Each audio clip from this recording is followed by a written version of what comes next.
Assalamualaikum warahmatullahi wabarakatuh. Perkenalkan, nama saya Zainuddin.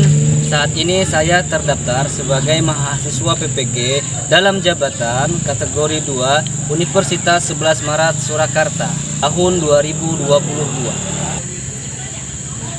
Saat ini saya mengajar di SMAN 1 Paju Epat, Kabupaten Barito Timur, Provinsi Kalimantan Tengah. Dan pada hari ini saya akan mempraktekkan video pembelajaran dengan materi permasalahan sosial dalam masyarakat. Selamat menyaksikan.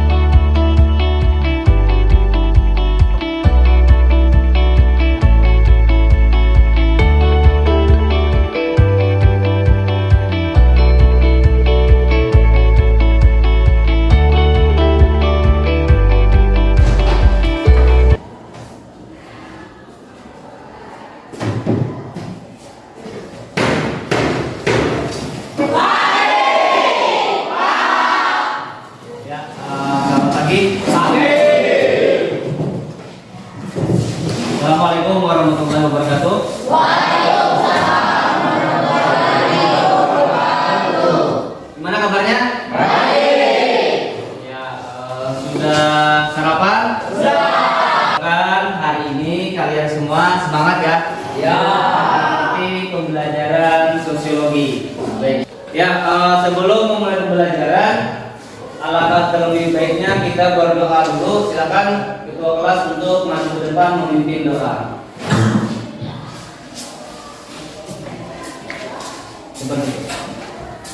Teman-teman, sebelum kita mulai perjalanan kita, mari kita berdoa menurut agama dan kita masing-masing. Berdoa dulu.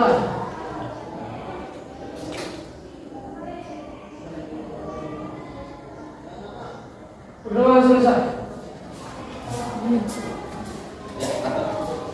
Ya, Bapak akan memeriksa kehadiran dulu. Jadi ketika Bapak panggil namanya, silakan angkat tangan ya.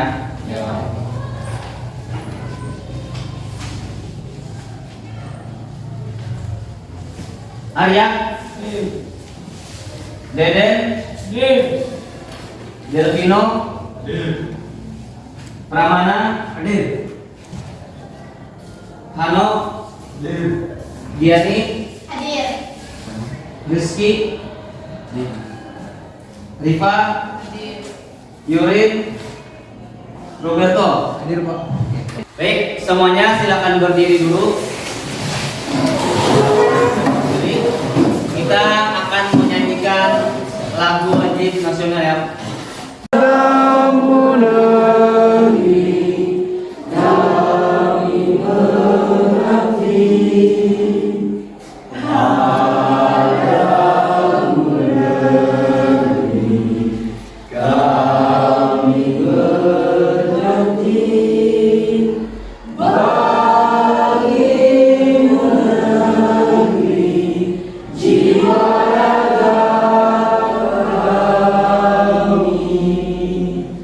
Ya, tadi sudah menyanyikan lagu wajib nasional. Sekarang kita akan mempelajari materi sosiologi, yaitu terkait permasalahan sosial dalam masyarakat. Oke, sebelum itu Bapak akan menyampaikan tujuan pembelajaran kita pada hari ini, yaitu siswa dapat memahami permasalahan sosial di masyarakat dan mengidentifikasi faktor-faktor penyebab masalah sosial yang ada di masyarakat. Oke. Nah, dari gambar ini kira-kira ini apa permasalahannya? Dia mau jawab? Ya, silakan. Jadi Itu gambar seorang pengemis, Pak, karena masalah kemiskinan. oke, bagus. Kasih tepuk tangan untuk David. Ini adalah gambar yang terkait dengan pengemis ya, sering kita jumpai di kota-kota besar ya. Oke, nah Bapak akan menampilkan sebuah video. Nanti kalian bisa lihat ya videonya ini. Kemensos optimis mampu ikut menurunkan angka kemiskinan Indonesia. Salah satu cara yang dilakukan adalah dengan mengoptimalkan penggunaan kartu keluarga sejahtera. Optimalisasi penggunaan angka kemiskinan adalah dengan cara ikut memasukkan para penyandang masalah kesejahteraan sosial yang selama ini tidak terdata karena tidak memiliki kartu keterangan baik berupa kartu keluarga ataupun KTP. Dan para eselon 1 untuk melanjutkan pembahasan dengan Komisi 8 yang terhormat supaya kita bisa menjelaskan bahwa ada PMKS yang kita ajukan. PMKS adalah penyandang masalah kesejahteraan sosial. Kami mengajukan untuk menambahkan 1,7 juta. Ini yang tidak berbasis kepala keluarga. Nanti kami akan sampaikan bagaimana cara kerja Kemsos mendata PMKS. Karena ini bukan didata oleh BPS, ini didata oleh Kemsos karena mereka adalah penyandang masalah kesejahteraan sosial. Mana KTP-nya? PMKS sebagian besar tidak punya KTP, apalagi kartu keluarga. Tapi yang mestinya negara hadir menyapa mereka penyandang masalah kesejahteraan sosial. Salah satu implementasi penanggulangan kemiskinan melalui program Keluarga Harapan. Tahun ini program tersebut ditingkatkan jumlah sasarannya dan diintegrasikan dengan program Kartu Sakti. Dari RPJM dalam 5 tahun ke depan, target turunnya angka kemiskinan sebesar 4% dan Kemensos memiliki peran menurunkan angka kemiskinan sebesar 1%-nya dengan asumsi tunjangan alokasi anggaran tidak berubah. Kementerian Sosial itu tugas utamanya adalah menurunkan angka kemiskinan dari target pemerintah yang sekarang 10,96% menjadi 7-8%. Saya ambillah turun menjadi 7%, ya bukan 7-8. Berarti kita punya tugas menurunkan 4% dari angka kemiskinan nasional selama 5 tahun. Saya menghitung dari program PKH, program Keluarga Harapan, kemudian program Keluarga Sejahtera. Jadi kita Kementerian Sosial insya Allah setahun itu bisa kontribut 0,2% menurunkan kemiskinan, sehingga dalam waktu 5 tahun sesuai dengan hitungan kami minimal Kementerian Sosial bisa kontribut menurunkan 1% dari 4% yang ditargetkan pemerintah. Program Kartu Indonesia Pintar, Kartu Indonesia Sehat, dan Kartu Keluarga Sejahtera tidak hanya menguatkan kesejahteraan sosial, tapi menjadi benteng ketahanan sosial masyarakat, sehingga iklim santun dan kehangatan sosial akan hadir di tengah masyarakat. Ya, dari video ini kira-kira masalahnya apa? Masalah sosial. Nah, istilah masalah sosial itu silakan kalian buka di halaman kedua, halaman 36. Kopinya dulu.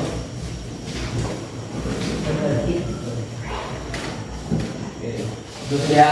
Jadi istilah masalah sosial itu mengandung 2 kata, yakni masalah dan sosial. Kata sosial membedakan masalah ini dengan masalah misalnya ekonomi, politik, apalagi fisika, kimia, biologi, dan masalah lain. Meskipun bidang-bidang ini masih terkait dengan masalah sosial. Jadi masalah sosial itu adalah masalah yang mencakup seluruh lapisan masyarakat. Seperti tadi, contohnya ada pengangguran, kemiskinan, dan lain sebagainya ya. Kita harus tahu atau kita bisa membedakan yang mana masalah sosial, yang mana masalah individu. Ya, misalnya berantem dengan teman, itu termasuk masalah sosial atau masalah individu? Individu. Masalah individu. Kenapa kira-kira? Karena berantem sama teman. Kira-kira berdampak luas nggak bagi orang lain? Enggak ya, karena itu tidak berdampak luas bagi orang lain. Nah, masalah sosial itu dapat didefinisikan sebagai situasi yang telah memengaruhi sebagian besar masyarakat, sehingga mereka percaya bahwa situasi itu adalah sebab dari kesulitan mereka. Itu pengertian yang pertama. Yang kedua, masalah sosial adalah masalah hubungan sosial yang menantang masyarakat itu sendiri atau menciptakan hambatan atas kepuasan banyak orang. Jadi kita bisa lihat bahwa yang namanya masalah sosial itu pertama merugikan orang banyak ya. Misalnya apa? Misalnya kemiskinan. Berapa banyak jumlah kemiskinan setiap tahun itu meningkat. Kemudian pengangguran, kita masih banyak kekurangan lapangan pekerjaan. Karena apa? Karena bisa jadi sumber daya manusianya kualitas rendah atau lapangan pekerjaannya yang kurang atau tidak ada.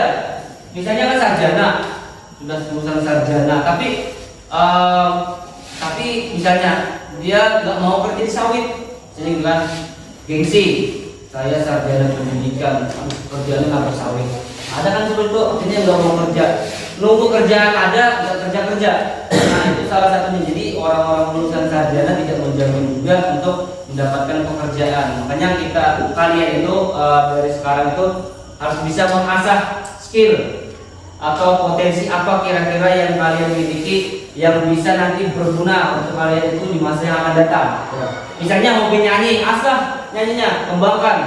Misalnya hobi melukis, gambar atau mendesain. Misalnya bisa ahli ada aplikasi misalnya, desain, membuat logo atau itu zaman sekarang berguna sekali. Dulu orang tidak ada kepikiran yang namanya untuk apa istilahnya itu kerja sebagai YouTuber itu kan sekarang jadi profesi. Profesi kan dulu tidak ada.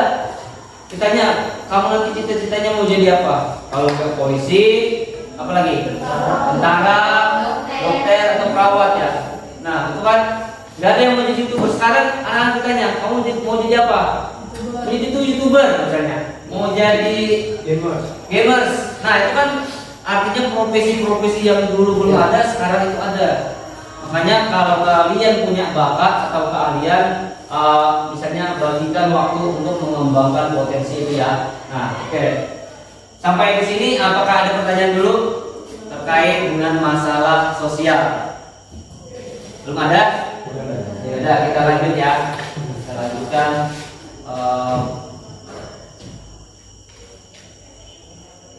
Nah, sekarang pengertian yang berikutnya, Bapak minta si Peterson belajar Peterson. Mengerti. Masalah sosial adalah pola perilaku dan kondisi yang tidak diinginkan dan tidak dapat diterima oleh sebagian besar anggota masyarakat. Oke, lanjutkan si Ria. Suharjono Saitanto, masalah sosial adalah suatu ketidaksesuaian antara unsur-unsur kebudayaan atau masyarakat yang membahayakan kehidupan kelompok sosial. Ya benar ya. Jadi pengertian selanjutnya masalah sosial itu menurut Richard adalah pola perilaku dan kondisi yang tidak diinginkan serta tidak dapat diterima oleh sebagian masyarakat. Nah di buku itu pengertian ada di halaman 38. Coba kalian lihat. Itu menurut Surjono Sukanto. Ya. Dalam yang mengutarakan itu adalah diri dan diri yang halaman 37 dan 38. Yang menurut Surjono Sukanto bahwa masalah sosial itu adalah suatu ketidaksesuaian antara unsur-unsur kebudayaan masyarakat atau yang membahayakan kehidupan kelompok sosial. Kalian pernah tidak memiliki masalah atau mempunyai masalah? Pernah ada yang kenal dalam masalah tidak? Setiap orang pasti ya, pasti punya masalah. Nah, apakah itu masalah sosial atau tidak? Nanti kita akan tahu di mana letak masalah sosial itu atau tidak ya. Oke, jadi tidak semua masalah itu dikatakan masalah sosial. Contoh, misalnya ribut dengan adik, itu bukan berarti masalah sosial. Nah, yang dikatakan masalah sosial itu apabila bisa membahayakan orang atau merugikan orang lainnya. Oke. Faktor-faktor penyebab masalah sosial. Nanti setelah ini Bapak akan membentuk kelompok. Nanti kita akan membentuk kelompok untuk mengerjakan LKPD ya terkait materi masalah sosial. Sekarang itu ada faktor penyebab timbulnya masalah sosial. Ada berapa kira-kira? Ada 4 ya. Kalau di sini ada 4 masalah. Siapa yang bisa menyebutkan? Coba jawabkan apa salah satunya? Faktor ekonomi. Faktor ekonomi. Berapa mana? Faktor biologis. Faktor biologis. Tadi ya? Faktor psikologis. Kemudian ini faktor alam atau faktor yang lainnya. Di sini ada faktor lingkungan, serta faktor sosial dan budayanya. Nah, kita bahas yang pertama, faktor ekonomi. Faktor ekonomi itu adalah permasalahan sosial yang ada di lingkungan masyarakat yang berkaitan dengan masalah ekonomi. Apa saja kira-kira masalah yang disebabkan oleh faktor ekonomi? Salah satu contohnya apa? Kemiskinan. Apa lagi saya? Pengangguran. Kriminalitas. Ya. Lanjut ya. Jadi sampai sini paham ya? Faktor yang menyebabkan masalah sosial itu berasal dari ekonomi. Yang kedua adalah faktor biologis. Coba selo, baca selo apa pengertiannya? Faktor biologis yang di dalamnya terdapat persoalan yang harus ditetapkan seperti masalah endemis atau penyakit menular. Ya. Kira-kira ada yang tahu nggak artinya endemis itu apa? Endemi. Kita kan sedang menghadapi endemi. Contohnya kayak COVID-19. Ya, contohnya seperti wabah COVID-19 ya, atau wabah corona yang sekarang itu masih ada. Makanya kalau kalian merasa flu atau batuk ya, misalkan pakai masker. Walaupun kita sudah vaksin semua, tapi tetap mengusahakan menjaga kesehatan kita. Oke. Nah, yang berasal dari faktor biologis itu contohnya seperti tadi disampaikan oleh Mario, yaitu wabah corona contohnya. Yang ketiga faktor psikologis. Coba dibaca Arya. Faktor psikologis seperti depresi, stres, gangguan jiwa, gula, tekanan batin, penyakit saraf atau neurosis, bunuh diri dan sebagainya. Ya, oke. Itu contoh yang ketiga, faktor psikologis. Apa artinya faktor psikologis itu? Berasal dari mana? Jiwa. Berasal dari diri sendiri ya. Artinya faktor psikologis itu masalah sosial yang menyangkut kejiwaan seseorang. Contohnya apa? Depresi, misalnya karena pekerjaannya yang tidak selesai, kemudian dilanda kecemasan, kemudian dilanda kemiskinan yang membuat dia depresi. Kebanyakan seperti itu karena kebutuhan hidup banyak, kemudian pemenuhan ekonominya tidak sanggup, seperti itu. Akhirnya dia depresi. Bisa juga mengalami gangguan jiwa. Misalnya apa? Waktu nyalek, habis banyak keluar modal, nggak terima atau nggak masuk jadi caleg, misalnya kan. Kemudian stres karena uang sudah habis banyak, akhirnya mengalami gangguan jiwa. Itu termasuk salah satu masalah sosial itu. ODGJ, tahu ODGJ? Orang dengan gangguan jiwa. Itu kalau zaman dulu kan nyebutnya orang gila. Kalau sekarang itu ada istilahnya, yaitu ODGJ, orang dengan gangguan jiwa. Nah, yang keempat adalah faktor kebudayaan. Coba Pak baca Pak. Faktor sosial dan kebudayaan seperti perceraian, masalah kriminalitas, pelecehan seksual, kenakalan remaja, konflik rasial dan keagamaan, krisis moneter dan lain sebagainya. Oke, jadi yang dimaksud dengan faktor budaya itu adalah masalah sosial yang menyangkut kehidupan masyarakat. Contohnya apa? Seperti perceraian, kemudian kenakalan remaja dan lain sebagainya. Misalnya ada lagi vandalisme, dengan premanisme, lalu prostitusi. Ya, vandalisme itu artinya kalian itu melihat orang-orang suka merusak fasilitas umum, itu namanya vandalisme. Tembok, namanya ini meja dicoret-coret, kayak gitu ya. Kemudian tembok diwarna-warna, itu namanya vandalisme. Oke. Nah, sekarang Bapak minta kalian berkelompok. Setelah ini 4 orang atau 5 orang ya, dan satu kelompoknya membahas materi yang sudah Bapak sampaikan tadi terkait faktor-faktor penyebab masalah sosial. Silakan tutup kelompok dulu.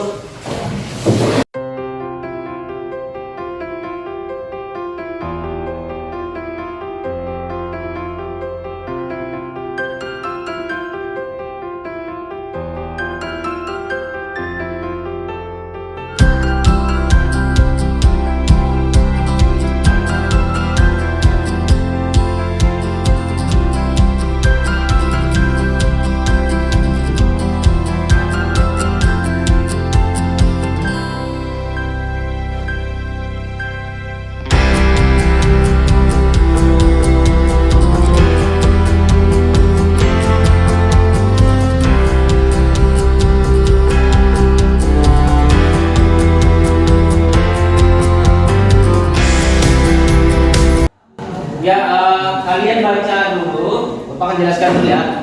Kalian baca dulu artikelnya tersebut, kemudian jawab pertanyaan di bawahnya. Berdasarkan artikel di atas, silakan kalian diskusikan dan analisis ya. Nah, silakan kalian kerjakan secara berkelompok. Apabila ada yang ingin ditanyakan atau sesuatu hal yang belum mengerti, silakan tanyakan. Silakan kerjakan.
Kalian itu baca dulu artikelnya, kemudian ini jawaban analisis apa yang dapat kalian simpulkan dari artikel yang ini. Baca dulu artikelnya, kemudian yang kedua itu ini permasalahannya itu apa? Apakah termasuk permasalahan sosial atau bukan? Apakah ini faktornya itu apa? Yang sudah penjelasan tadi, apakah faktor ekonomi, psikologis kan, budaya, dan faktor apalagi lingkungan. Nah, nanti kalian tentukan ya. Oke, silakan kerjakan.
Sudah selesai?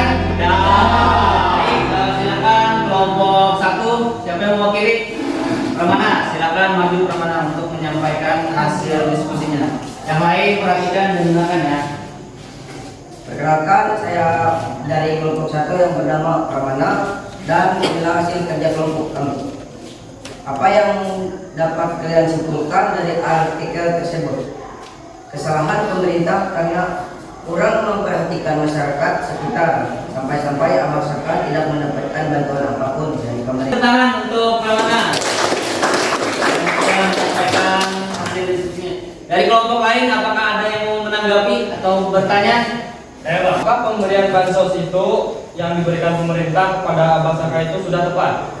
Apakah pemberian sembako yang diberikan kepada Abang Saka itu menurut kalian sudah tepat? Ada yang mau membantu temannya? Siapa? Oke, Arya. Sudah, karena kakek Saka tinggal di sebuah gubuk penyok tepat di samping bekas kandang ayam. Terima. Itu tadi presentasi dari kelompok 1. Silakan kembali ke tempat. Yang nomor 2, bagaimana upaya mengatasi permasalahan kemiskinan? Jawabannya, bantuan langsung sementara masyarakat atau BLSM sebagai bantuan operasi, misalnya pada saat harga BBM naik. Pemberian beras dengan harga rendah bagi masyarakat miskin. membiarkan bantuan untuk anak-anak seperti beasiswa kurang mampu. Yang kelompok 3 untuk maju menyampaikan hasilnya.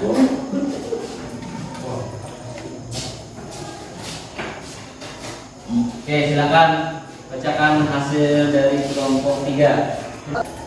Upaya ini merupakan tanggung jawab bersama antara pihak pemerintah dengan seluruh komponen masyarakat Indonesia. Pemerintah hanya berfungsi sebagai fasilitator dan motivator utama dalam menggerakkan roda pembangunan di setiap masyarakat. Oke, kasih tepuk tangan untuk jadi tadi kelompok 3 sudah menyampaikan presentasinya. Kita dengar bersama ada istilah fasilitator ya. Ada fasilitator dan apa tadi? Ada motivator. Nah, jadi istilah itu mungkin sebagian dari kalian ada yang belum tahu. Fasilitator itu kan orang-orang yang istilahnya itu memberikan fasilitas atau sebagai fasilitas.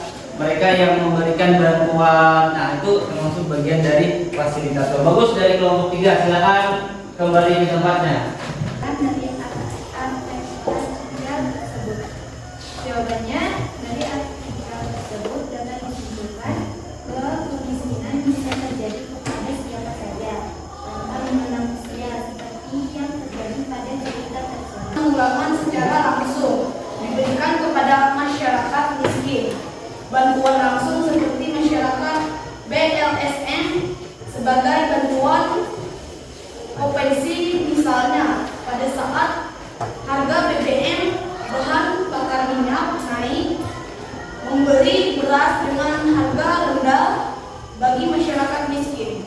Ya, bagus. Dari kelompok 5 akan tepuk tangan juga untuk kelompok 5. Diskusi, sekarang Bapak akan membagikan soal ya, di kompetensi untuk mengukur sejauh mana pemahaman kalian terhadap materi yang sudah tadi Bapak sampaikan. Ya, silakan kerjakan masing-masing ya.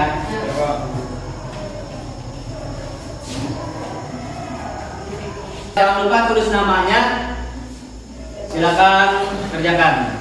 Waktunya 10 menit untuk mengerjakan.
Sudah semua, kita akan bersama-sama menyimpulkan pembelajaran pada pagi hari ini. Oke, siapa satu orang yang mau menyimpulkan pembelajaran kita pada pagi hari ini?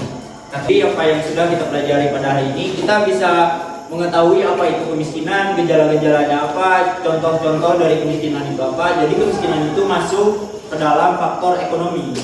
Itu saja yang dapat saya simpulkan untuk pelajaran kita hari ini. Bagus, kasih tangan.